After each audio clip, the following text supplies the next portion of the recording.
Hi everyone, a salute to you and a salute to your carers too. I'm Wanda the Warrior and it's wonderful to be back with you again this week. This week we're starting a new series looking at Saul, who was God's people's first ever king. I can't wait for us to find out more together.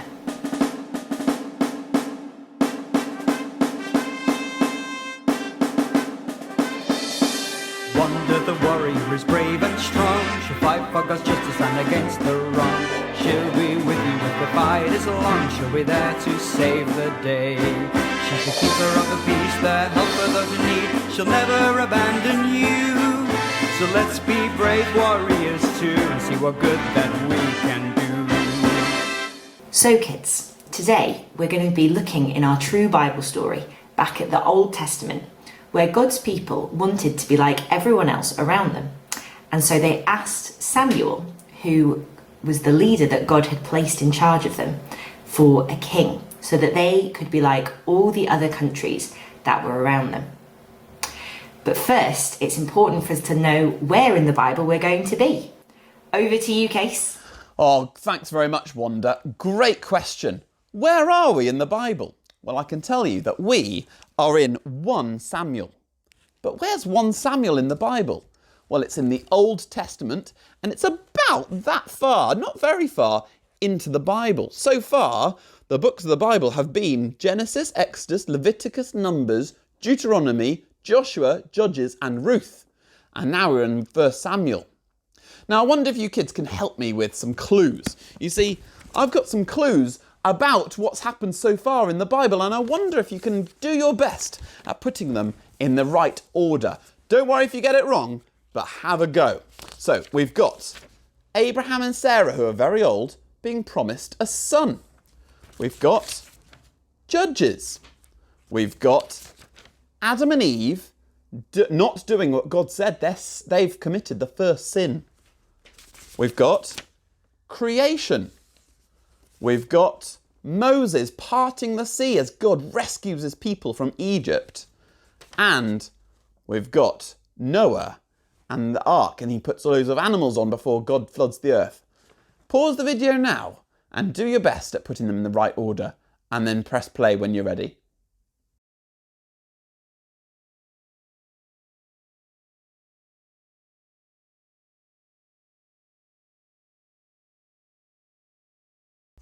Well, how did you get on? Let's go through the clues. Well, first, God created the whole world, and it was amazing. It was perfect, and God's people lived with God. But unfortunately, it all went wrong. God's people did not listen to God. They did what they wanted to, and that's what we call sin. Sin is a big problem. And it all got worse. God's people continued to sin, and so God decided to start again, and he used a man who was the best person, the person who listened to God, called Noah. And he built an ark, and he put all the animals on it, and God flooded the whole earth. But unfortunately, that did not deal with the problem with sin. So God, well, he had an amazing plan. He was going to rescue his people and save them. And he gave lots of promises. And the first promise he gave was to a man called Abraham, who was very old. And he said to Abraham, "You're going to be the father of many nations." That's amazing, isn't it? And he did. He had a son. Now, God's people grew and grew and grew and grew and grew, and they were huge in number. But the problem was they weren't in God's place, God's special promised land. And they were slaves in Egypt. And so God rescued his people with the help of a man called Moses. And he rescued them through the sea. Look at this amazing miracle that happened. And then eventually they got to the land, and that was with a man called Joshua. But the people still needed help knowing what God wanted them to do and to help them listen to God. And so God gave them judges.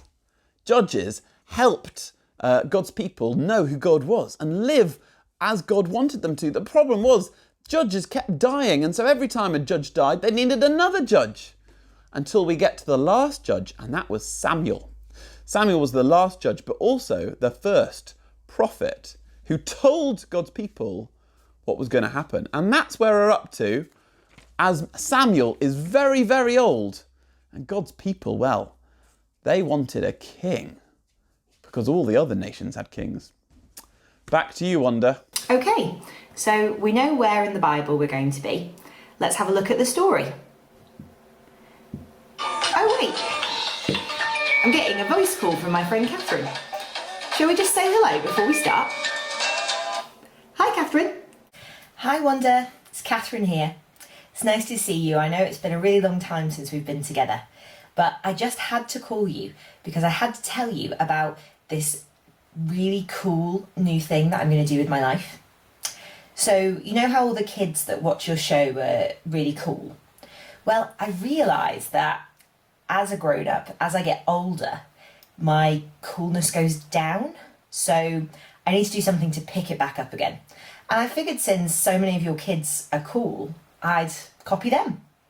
So the one thing I noticed about kids, particularly the cool ones, is that they have a lot of toys, and a lot of the things in my life aren't toys anymore.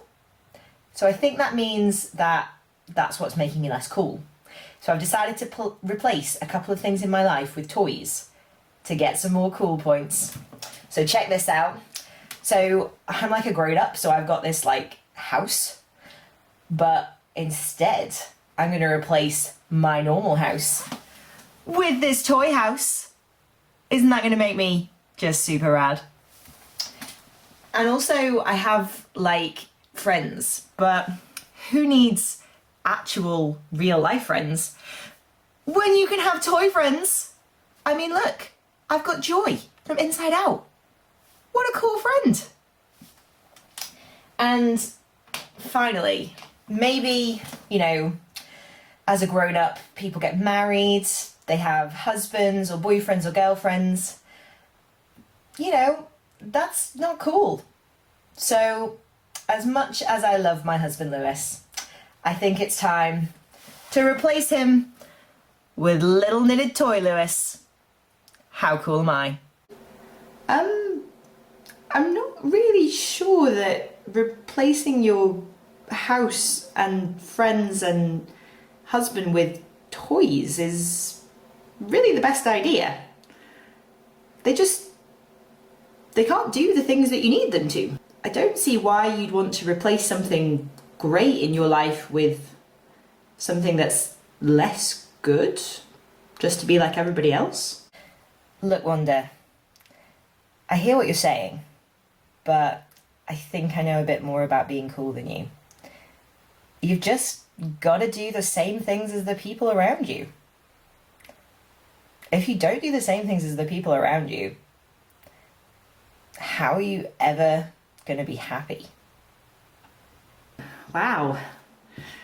I think Catherine's being a little bit silly. I mean, like I say, you're all cool and you all have toys, you know, you might have, you know, toy teddy bears, you might even have toy fruit or toy houses, but I don't think you replace your mums and your dads or your houses or your food or your friends with toys.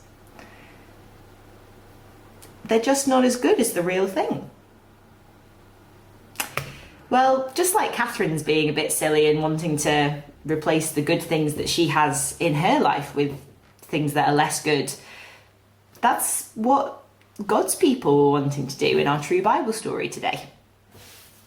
You see, up until this point in the Bible, God had been their king. He'd looked after them and provided for them even when they'd been complaining. And he'd put a leader in charge of them called Samuel, who was a good leader, a good judge. But the people were scared because Samuel was starting to get old, and his sons who had taken over from him as leaders, they weren't that good. All the other countries that were around God's people had kings in charge of them. And God's people came to Samuel and said, "We want a king. We want to be like the other countries around us." Samuel knew and loved God, and he didn't think this was a good idea. So he asked God what he should do. God warned the people through Samuel that if they had a king, that king wouldn't be as good as him. God was warning the people that if they tried to be like all the other countries around them that didn't know God, that they would be replacing God, the God that loved them and provided for them and cared for them, with a king who would just take from them and hurt them. Just like Catherine wanted to replace her warm house and those that loved her with toys that couldn't look after her and couldn't love her. So God's people wanted to replace a good, all-powerful God with a less good human king. Despite God's warnings, sadly, the people chose to go ahead and get a king. That king was Saul, and we'll learn a bit more about him over the next few weeks. Spoiler alert, it wasn't very good. But God is a God who always loves his people. Even with Saul being not a very good king, God still was with his people. And eventually, hundreds of years after King Saul, God sent the perfect king, Jesus. Someone who was able to be both God and human, perfectly obey God and love his people perfectly. Sometimes we can be like God's people. We reject the good things that God provides for the things of this world that can be fun but will never be as good as God. We need to remember that what God gives us is better than anything in the world. And Jesus, the perfect King, can help us to do that. Why don't I pray and ask him for his help now? Feel free to join in with me. Father God, I thank you for sending Jesus to be our perfect King, who loved you and us perfectly. We're sorry for when we don't love you and we love the things in this world instead. The things in this world are not as good as the love that you give us. I pray that you would help us to remember that you are the best thing that we could trust in. That you would show us where in our lives we're maybe trusting in silly things that other people that don't know you might think are good, but which we know actually compared to you are just not as good. I thank you for your Son, that he was the perfect King who loved you and us perfectly. And I pray that you would help us to learn more about him, and so to trust you more in every part of our life. Amen. Well guys, it's been lovely to spend some time with you again today. We've got an activity now for you and your grown-ups to do. We'd love to see what you get up to and be encouraged by all that you're doing. So as always, when you've finished, why not ask your grown-up to take a picture of what you've been doing and to post it on social media with the hashtag CCLstilltogether. God bless and stay safe, everyone. Wanda over and out.